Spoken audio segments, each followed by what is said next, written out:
আজকে বানিয়ে নিলাম তেল পটল। পরিমাণ মতন সর্ষের তেল নিয়ে নেব।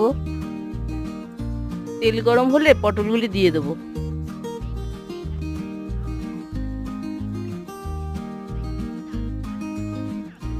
পটলগুলি লাল লাল করে ভেজে তুলে নেব। এবার দিয়ে দিলাম কালো জিরে আর পেঁয়াজ বাটা। দিয়ে দিলাম স্বাদ মতো নুন। এবার দিয়ে দেবো 1 চামচ করে লঙ্কার গুঁড়ো আর হলুদ গুঁড়ো।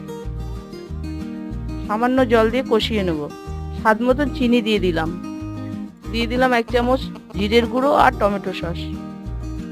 এবার দিয়ে দিলাম ভেজে রাখা পটলগুলি। 10 মিনিটের জন্য ঢেকে দিলাম। এবার গরম মশলা আর ঘি দিয়ে নামিয়ে নেব।